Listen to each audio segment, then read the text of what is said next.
Si la Tevilá de Yohanan era la misma de las otras escuelas, ¿por qué llamarlo Yohanan el que hace la Tevilá? No tendría sentido, ¿cierto? Claramente el rito de Yohanan es único. El rol de Yohanan como Hamadbil, como el inmersor. El llamado de Yohanan toma lugar, curiosamente, en los días de Teshuvá, o sea, justamente cuando comienza el mes de Elul. Comienzan los días del retorno. El mes de Elul es el mes sexto, antes de llegar a Tishrei, que es donde toma lugar Yom Teruah, el día de las trompetas, que es el día del juicio, y luego Yom Kippur, el día de la expiación o el día del gran perdón.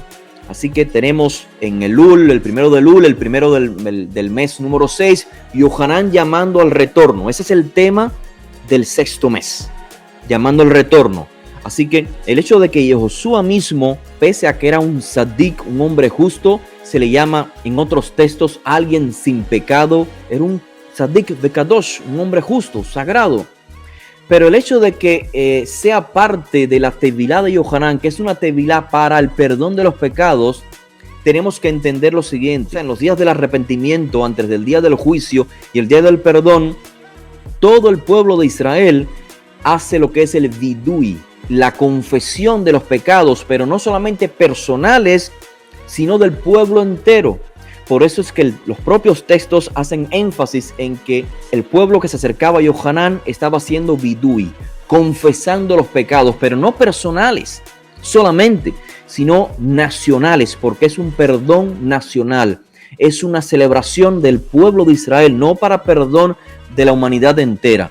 En ese sentido, Yehoshua, como tzadik, se acerca a esos días a Yohanan y forma parte de la Tevilá del perdón de los pecados nacionales.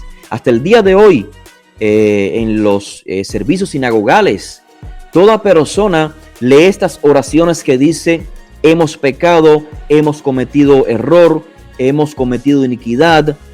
Pero no es que la persona que lo esté diciendo en efecto haya cometido iniquidad, sino que se presenta como parte del pueblo para pedir perdón por toda la nación, porque Israel se concibe como una sola masa. Y si uno peca, es como si hubiese pecado todo el pueblo. Y ya de eso hablamos en secciones anteriores. Así que la Tevilá entonces resulta en este caso como una iniciación a este movimiento mesianista de Yohanan. O sea, él está llamando a la Teshuvá, al retorno, pero a la vez anunciando el juicio eminente y la manifestación de alguien mucho más estricto, mucho más fuerte que él, que va a purificar. Él purifica con agua y el que viene tras él, o sea, su discípulo, va a purificar con fuego.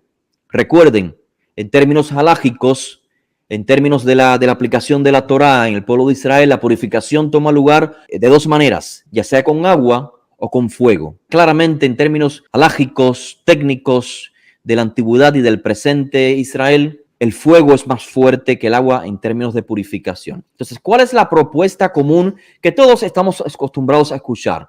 Que la inmersión en aguas que hacía Yohanan no era nada nuevo.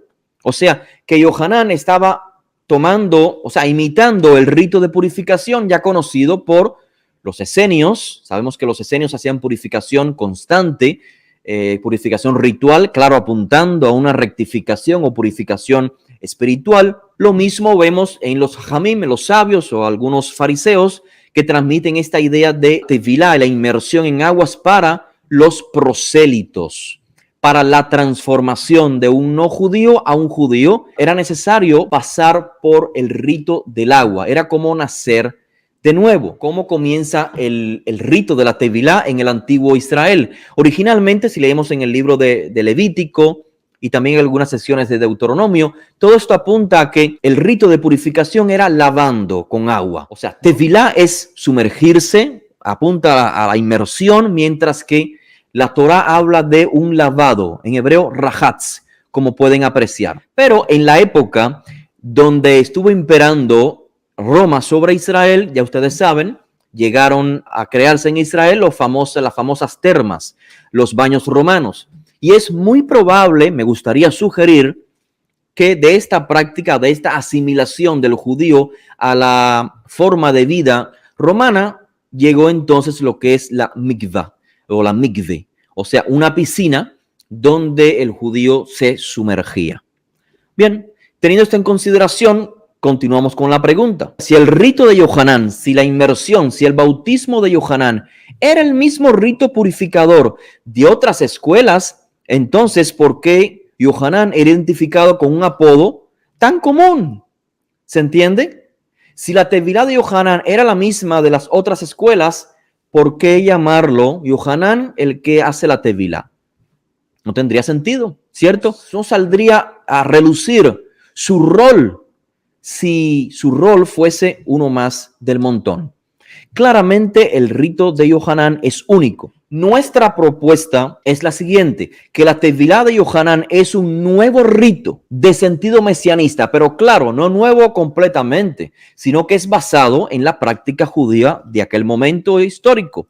O sea que la gente se sumergía, o el judío y la judía se sumergían para lograr una purificación ritual, apuntando obviamente a que esto trabajara en el subconsciente y la persona alcanzara una pureza espiritual, una pureza de corazón, de mente. Pero es a través de un rito único, no en esencia, sino en práctica, o sea, la manera de hacerlo y su significado, que Yohanan se gana este título. Me gustaría sugerir que esta es la fuente sobre la cual Yohanan basa su rito de tevilá, de inmersión.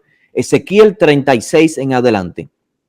Allí Ezequiel habla de esta salvación escatológica del pueblo de Israel, o la restauración o la redención, y la manifiesta en básicamente tres procesos, o varios procesos que yo divido solamente en tres para simplificarlo. Primero, el profeta dice que el Eterno purificará con agua. Luego, que el pueblo recibirá el Espíritu o la influencia divina con el objetivo de obedecer los mandamientos. Y finalmente, el pueblo de Israel estará capacitado para regresar a la tierra de Israel. Fíjense cómo en la siguiente pantalla lo desgloso. Rociar agua limpia es justamente el rito de Yohanan. Luego le sigue un nuevo corazón, un nuevo espíritu que el Eterno coloca sobre los israelitas. Esto es un nuevo sentir, un nuevo deseo. ¿Para qué? Para andar en los estatutos, y finalmente esto es para que, dice el texto, los voy a salvar de todas sus impurezas. Y ese término de salvar, Yeshua en hebreo, es el que emplea la literatura hoy llamada Nuevo Testamento. O sea, la salvación no es ganarse un ticket después de la muerte, no es ir al cielo, es la salvación de las impurezas, es la salvación de las iniquidades. No olvidemos, llamarás su nombre Yehoshua, porque él Yoshia, porque él salvará a su pueblo para llevarlos al cielo. No, él salvará a su pueblo de sus iniquidades. Y es justamente lo que vemos acá. Así que estamos hablando de una salvación escatológica, una salvación apocalíptica, si queremos, que es la transformación del estatus del israelita para que deje de ser percibido por el Todopoderoso como un pecador y sea transformado a un justo.